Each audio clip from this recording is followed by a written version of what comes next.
और दूसरे विशिष्ट अतिथि के बारे में क्या कहें, कोई शब्द मिलता नहीं है। 10 बरस हो गया भाई साहब इनको अवकाश प्राप्त किए सेवा से, अभी बोल रहे थे। अब इनकी बुजुर्गी का जोश देख के जवानी भी शर्मा रही थी। क्या कहें इनके बारे में, कुछ नहीं कह पाते। अच्छा ही हुआ इनके बोलने के 2-3 वक्ताओं के बाद मेरा नंबर लगा, नहीं तो सरस्वती तो विश्राम पे चली गई थी। हमारे बड़े भैया साहित्य जगत के पुरोधा आदरणीय पांडे जी, जो क्षेत्र में सरलता की प्रतिमूर्ति माने जाते हैं, आदरणीय मिश्र जी, संचालक जी जिनके नाम से कादीपुर की धरती पहचानी जाती है, प्रथम वक्ता घनश्याम जी ने बहुत अच्छी बात पीपल के बारे में बताई। उनके बगल बैठे विद्या मंदिर इंटर कॉलेज के प्रबंधक जी, सांसद के प्रतिनिधि आदरणीय वर्मा जी, बाबूलाल मन सिंह जी, जितने लोग बैठे हैं सब मेरे आदरणीय हैं, माताएं, बहनें, बच्चियां, सबको प्रणाम करता हूं। आज का विषय जो रखा गया है, यद्यपि मेरे विषय से तालमेल कम है, क्योंकि हमारे बारे में बताया गया है कि हम ठहरे भूगोल के आदमी, लेकिन मैं एक बात सबको बता देना चाहता हूं, इस पुनीत मठ पे हमसे अलग दुनिया का कुछ नहीं है। हम न होते यानी भूगोल न होता तो सृष्टि न होती। सृष्टि की उत्पत्ति तो भूगोल से हुई है। कौन कहता है कि हमसे कोई चीज दुनिया की अलग हो सकती है? एक बात बताइए, जब भी कहीं कोई रामचरितमानस पे प्रवचन हो, श्रीमद् भागवत पे प्रवचन हो, अंत में कहते हैं बोलिए सत्य सनातन धर्म की जय। इसका मतलब है इन ग्रंथों के पहले ही सत्य सनातन धर्म था। कहा जाता है उपनिषदों में, वेदों में, आदरणीय डॉक्टर साहब बैठे हैं, तमाम उद्धर दिए हैं, मेरे पास उसके लिखित प्रमाण हैं। शिव जी से विष्णु जी पैदा हुए, विष्णु जी से ब्रह्मा जी पैदा हुए, फिर घुमा के सबको लपेटे रहते हैं, वो उनसे, वो उनसे, वो उनसे, वो उनसे, लक्ष्मी से, इनसे, आखिर लक्ष्मी भी तो समुद्र मंथन से निकली। इसका मतलब है कि प्रकृति जो संपूर्ण चारों पदार्थों की जनक है, क्योंकि चारे पदार्थ हैं, वो अंडज हैं, पिंडज हैं, उद्भिज हैं और स्वेदज हैं।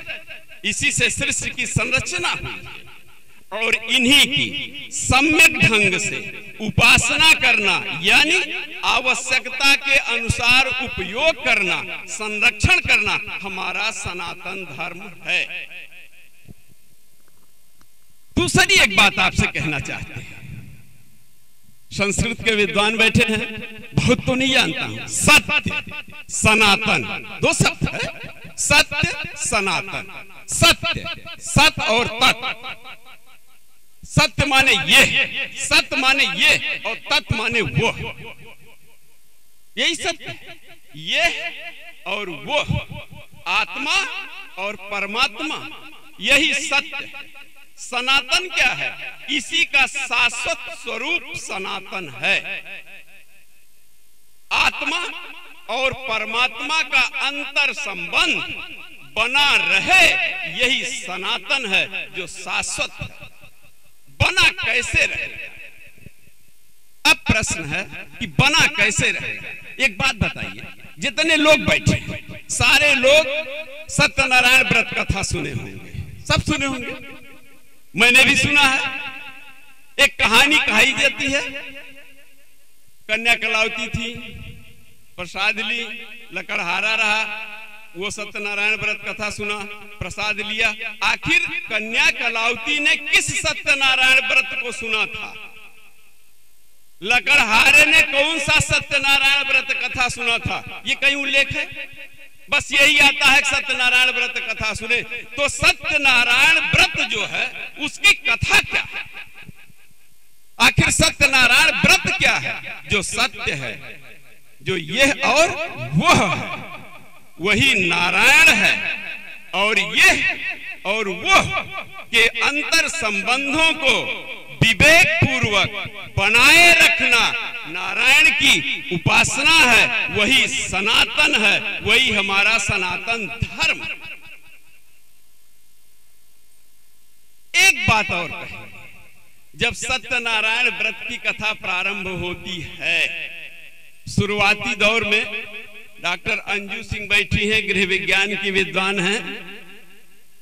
सनातन हो चाहे पुरातन हो चाहे अधुनातन हो, सारे धर्मों का पालन गृह से ही किया जा सकता है। अगर वहां नहीं शुरू हुआ तो किसी धर्म का पालन ढंग से नहीं हो सकता। जब सत्यनारायण व्रत कथा प्रारंभ होती है आदरणीय महाराज जी, तो 9 ग्रहों की पूजन किया जाता है, और वही 9 ग्रहों का पूजन, 9 ग्रहों के प्रति आस्था पैदा करना ही सत्यनारायण की पूजा है। वो 9 ग्रह हैं, जिसमें से पृथ्वी एक ग्रह। आप पंडित जी के यहाँ जाते हैं, कोई संकट होता है, कहते हैं पंडित जी क्या बताएं, बड़े संकट में पड़े हैं। कहे बच्चा ऐसा करो, आपके ऊपर 7.5 का क्या कहते हैं, वो 7.5 है, शनिश्चर की 7.5 है, अड़ैया है, आप पीपल में जल लीजिए, आप ये कीजिए, आप अनुष्ठान कीजिए, काला तिल लगाइए, काला लगाइए, लोहे की मुनरी पहनिए, घोड़े के नाल की मुनरी पहनिए, अगर कुछ और गड़बड़ हो गया तो इस रंग का वस्त्र धारण कीजिए, आपका कष्ट दूर हो जाएगा। कारण क्या है? उसके पीछे एक कारण है, जिस वक्त व्यक्ति जीव इस धरती पे पैदा होता है, उस वक्त धरती के उस बिंदु पे किस ग्रह की किरण पड़ रही है, जब भूमि के परिक्रमा करके वो ग्रह उस सीध में आता है, तो उस व्यक्ति के ऊपर उस ग्रह की जब दृष्टि पड़ती है तो अनुकूल या प्रतिकूल प्रभाव पड़ता है। उसके समन के लिए उस ग्रह में विद्यमान जो रासायनिक पदार्थ होते हैं, उससे मिलते जुलते जब पदार्थों को हम ग्रहण करते हैं तो ग्रह का प्रभाव के समन हो जाता है। इसलिए व्यवस्था बनाई गई है। और यदि कुछ सत्य है तो ज्योतिष सत्य है। कारण यह है, हमको उसकी जानकारी नहीं है, इसलिए हम उसको एक किनारे कर देते हैं। आई बात सनातन धर्म शाश्वत, शाश्वत माने जिसका न कोई आदि है न कोई अंत है। सनातन धर्म तो शून्य है, जैसे अंतरिक्ष को शून्य कहा जाता है, सनातन धर्म भी शून्य है। एक शून्य आप खींचो, शून्य आप खींचो। अगर मैं कहूं शून्य यहां से शुरू है तो आप कहोगे यहां से शुरू, हम कहेंगे यहां खत्म हो रहा, आप कहोगे यहां खत्म हो रहा। आप अपने मन में एक वृत्त बना के कल्पना कर लीजिए कि आप बता सकते हैं कि इसका आदि कहां से, इसका अंत कहां से है? नहीं बता सकते हैं। वो प्रकृति है। प्रकृति के प्रति प्रकृति द्वारा उत्पन्न किए गए, प्रकृति द्वारा प्रदत्त पदार्थों के प्रति मानवीय सम्मान सनातन धर्म। जब जब हम इससे विरत होंगे तो हम में विकृतियां पैदा होंगी और फिर बचाने वाला कोई हमको बचा नहीं पाएगा। अभी आदरणीय मिश्र जी ने महाभारत रामचरितमानस से तमाम प्रसंगों को जोड़ा सनातन धर्म से। रामचरितमानस के पहले भी धर्म था, श्रीमद् भागवत पहले भी धर्म था जो सनातन था। जब जिसके आदि और अंत का कोई पता नहीं है वो सनातन है। आज प्रश्न है कि उसमें छीणता क्यों आई? प्रकृति के प्रति, सनातन के प्रति, उस शून्य के प्रति, उस ग्रहों से उत्पन्न पदार्थों के प्रति जब मानव अपने विकास की पराकाष्ठा पे पहुंचने के लिए और उसका दुरुपयोग प्रारंभ कर दिया है, उसका शोषण प्रारंभ कर दिया है, हमारा सनातन धर्म वहीं से विकलांग होता चला जा रहा है। अभी हमारे आदरणीय डॉक्टर साहब ने वेद व्यास की बातें बताई, तमाम और विद्वानों की बातें बताई।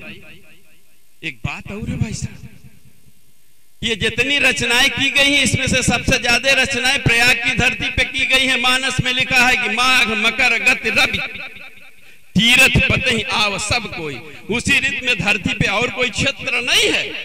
जब सूर्य मकर वृत्त में प्रवेश करता है उस वक्त त्रिवेणी के संगम में रहने वाले जो कल्पवास की व्यवस्था की गई है, उस वक्त वहां का वातावरण बहुत पवित्र होता है, चिंतनशीलता वहां पैदा होती है। इसीलिए हमारे जितने मनीषी हैं, जितने धर्म ग्रंथों, वेदों, उपनिषदों की रचना की गई है, अधिकांशतः उसी क्षेत्र में और इसी समय की। कितने सौभाग्य की बात है। ऐसे ही समय में गोमती के इस पावन तट पे सनातन धर्म पे विचार करने के लिए आदरणीय महाराज जी ने हम लोगों को इस तरह का एक मौका प्रदान किया है। हम लोग महाराज जी के जीवन पर्यंत ऋणी रहे। अभी घनश्याम जी ने एक बात बताई। आते आते महाराज जी ने प्रेम भरे शब्दों से मुझे जरूर कुछ कहा। कारण क्या है यार कि हर 14 को तुम चले जाते हो अयोध्या। वो मेरी कमजोरी है। सरजू जी से मेरा बड़ा आंतरिक लगाव है। घनश्याम जी एक बात आपको बता दूं भाई साहब, जब कभी जाइएगा आप देखिएगा सरजू के पावन तट पे, जब आप कच्चे घाट की तरफ जाते हैं, जो पक्का प्लेटफॉर्म बना है, मैं विज्ञान को सनातन धर्म से जोड़ना चाहता हूं भाई साहब। दृश्य वही रखिएगा, इतर नहीं होना चाह रहा।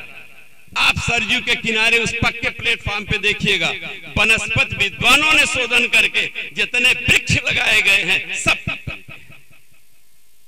कारण क्या है? मैंने पूछा भी आपको।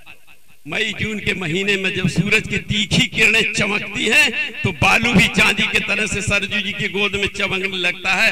हवा के झोंकों के साथ जब आने की कोशिश करता है, तो पीपल के वृक्ष हनुमान जी और कनक भवन जाने के लिए उसको मजबूर कर देते हैं कि बेटा ठहरो यहीं, ठहरो यहीं, ठहरो यहीं।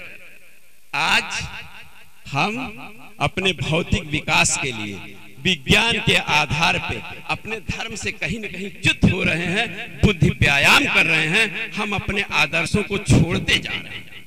मानस की तमाम बातें आदरणीय मिश्र जी ने बताई, बहुत बातें बताई।